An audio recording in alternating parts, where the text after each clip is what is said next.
Grant Dalton now joins me, and Grant, it's sort of under the radar about the America's Cup, given the Rugby World Cup that we've got here in a few months. How's the team looking in advance of 2013?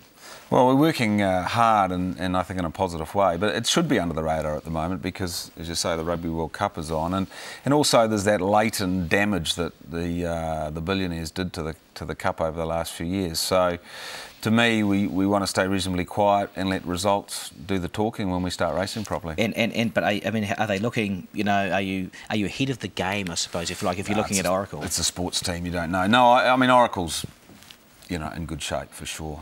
They're led well. They're well funded. But I think we're going okay. We've got about 80 guys working flat stick. In fact, while I'm here, they're out sailing, getting cold and wet.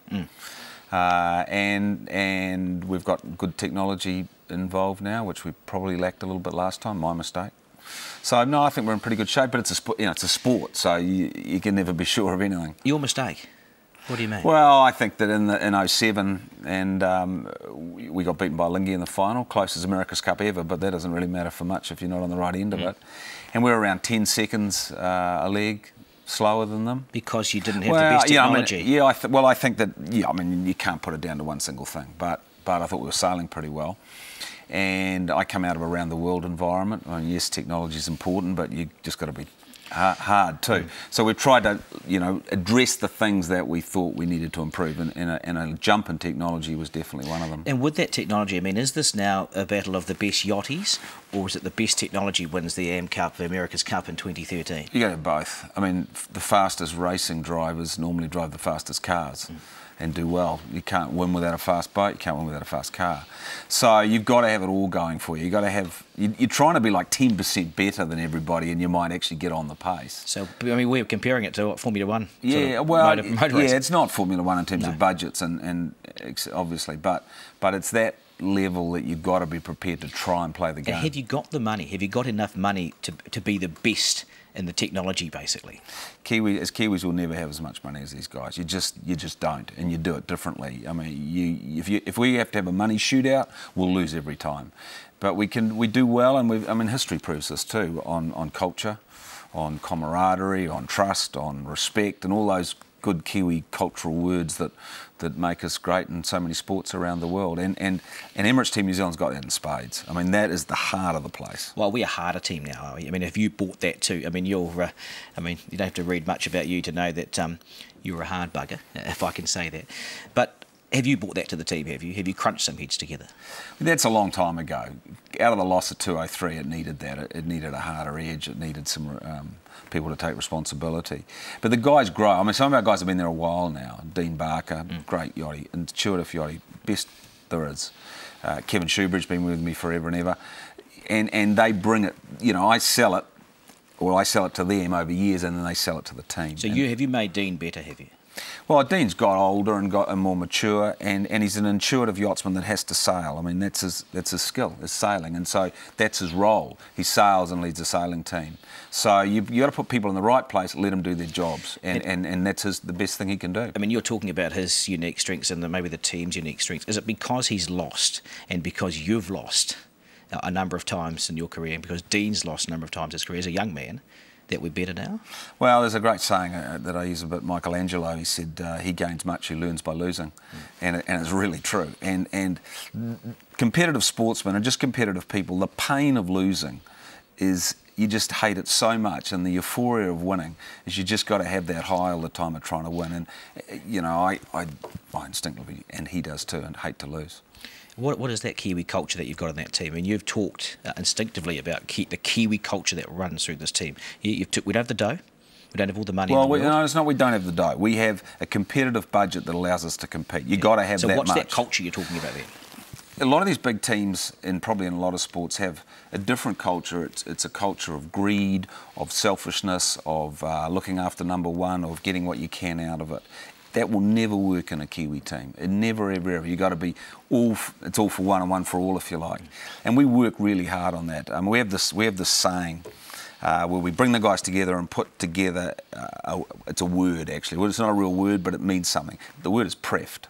And it stands for performance, respect, efficiency, focus and trust. And if you go around our base, particularly when we were in Valencia, you would see this word on the walls, just so you got a bit of heart and you know why you're there and you know you're there for the guys. And you brought that word, did you? And those, well, those I tell you, ideals. Yeah, the interesting thing is that we brought that type of culture out of rugby. In 07, for the 07 campaign, we talked a lot to Robbie Deans and to Graham Henry. And actually, although they're very different people, they say very similar things in terms of making a team of guys work together and perform. We're only really regurgitating to a point things that have been done around us in other sports. I mean, you brought up rugby there. I mean, you brought up Graham Henry and Robbie Deans, and let's hope Robbie Deans doesn't have too much success this year. But have you tried to model yourself on the All Blacks? I mean, has Team New Zealand tried to model itself on that All Black model? I think that the latest All Black model, yes, I think it's hugely successful. But it links around some key people too, like Richie Why McCaw. is it so successful? I mean, for New Zealanders watching this, what makes those guys so good? What makes you guys so good? They're tough, they're honest, they're respectful of each other. They trust each other. If you watch an All Black side now, there's a lot of trust. You can just see it. You can feel it. There's other cliches like a team that stays together, plays together, or plays together, stays together. And that's really true. You can always see when a team really early on, when you first come into an organisation, works, is if when they leave work, they leave together and they stay together to go out together or whatever. Once they separate and just want to get away from each other, you've got a problem. And it wasn't always like that in Team New Zealand, was it? Well, it certainly was under Blake's era. But after Peter went and sort of disengaged, he really started to disengage after they won the Cup. He was involved for 2000, but he'd sort of gone. And the place was fragmenting at that point into the culture that we saw when it was broken apart so easily by the billionaires. So it lost its way and it went down that greed, what you talked about earlier in the interview, that sort of that greed? Well, I know it's hard. It's not possible for a New Zealand team to have greed because there's never enough money, but you can get selfishness quite easily. You cannot have selfishness in an organisation like ours. If you do, the fundamental of the thing falls apart. So we've talked about the money a little bit here. Do you feel more pressure because you've received this funding from the government, $36 million that's been rolled over? Do you feel more expectation on you from New Zealanders because you've received this taxpayer grant or not? Yeah, I think so. I think it's fair that we should too. You know, it's a lot of money. It's a lot of money, and it's less than universally accepted. And probably if I was sitting on the other side of the fence, I would agree with that. But so we should, you know, we need to be accountable, I guess. I don't feel the pressure, but I feel an accountability. So what's accountability? It's winning, isn't it? Yeah, accountability is winning, absolutely. I mean, there's no second place in the count. No, and the last America's Cup, we're frankly lucky to still survive. I mean, we came real close. What, came close to losing support, you mean? Well, we lost support. No, government support, I mean. Yeah, government support and basically nation support. And then the mess that the Cup became, we lost most of the public.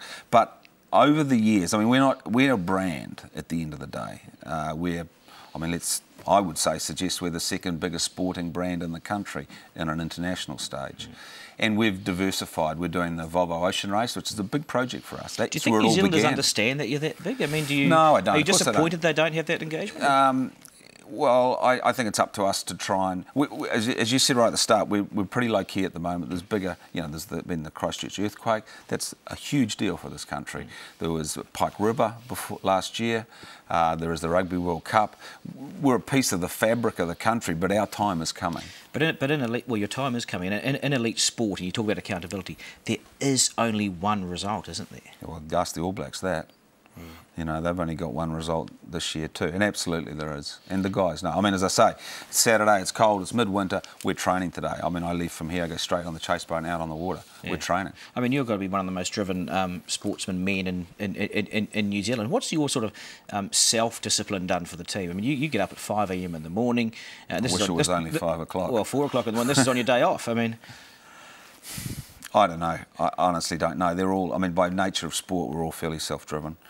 This is never a normal job. It can't be. I just do my best, and you know, if that's a leading by example and people pick that up, that's good. You can go into our design office, which is effectively poor guys are like battery hens. You know, we've got 30 guys under lights behind computer screens.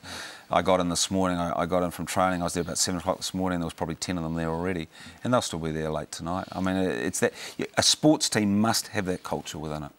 And if you look at, when we lost the cup here, obviously, we still seem to be able to have an industry here, don't we? We've had a big yacht still being built in New Zealand. Did we lose huge economic gains by losing the cup, or we still have a huge reputation internationally? No, we still have a huge reputation. Yes, you absolutely lose economic gain by having the cup here, which is frankly one of the reasons the government's got the money in it, probably the reason. And if we get it back, it's boom time again, in the same way the World Cup rugby does for a country. And we're small. We're never going to have the Olympics. So we need events that we can do well at and bring them to New Zealand if we can. What makes that New Zealander so good? I want to sort of finish on this as we head into America's Cup 2013. You look around your team of 80, I think you said. 80 now, but growing to 120. Growing to any signs of weakness, or have you got rid of all the weakness? No, there's no signs that I'm picking up yet. They'll be there, and history will judge that. But time has allowed us to plug the place. And coming out of 07. We're much stronger than 07 as an operation. Dean and his sailors are better. Administration-wise, marketing-wise, I'm better because I've learnt more. So I think we're stronger as a unit. Yes, there'll be weaknesses, absolutely. I just wish someone would tell me what they are so I could plug them right now. Yeah, but if anyone could find weaknesses, it'd be Grant Dalton, wouldn't it? And the people that work for him, I'm not a one-man band, far from it. I have massive support from really good guys that are loyal to the cause, and they find weaknesses just like I do. And just before we go, Russell Coates, he's there again. Yep, and he's good. He's well. Is he better than us? Good. He's got a lot on his plate. He's well funded. He's got good guys.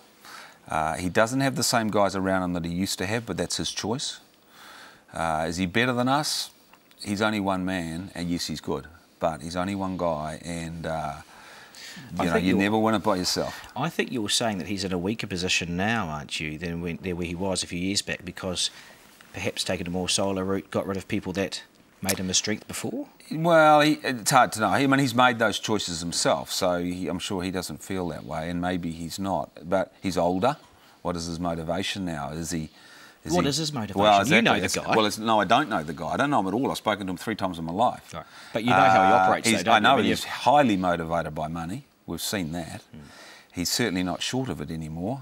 He hasn't been for a long time. No, and Queenstown people will be a testament to that. So he's not motivated by that. Well, he is, but he's not short of that. So what's his motivation? You'd despise that motivation. You'd despise that motivation of money, though, wouldn't you?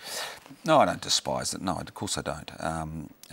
It's just his motivation. It's not your motivation. Well, I'm motivated. Everybody's motivated from the point by making a decent living. But I'm motivated by a single defining moment in my life which I haven't reached yet, and I would suggest only got one more shot to define that moment in my life. 2013 America's Cup victory, I think it is. Hey, real pleasure in the share this morning. Thanks so much for coming in.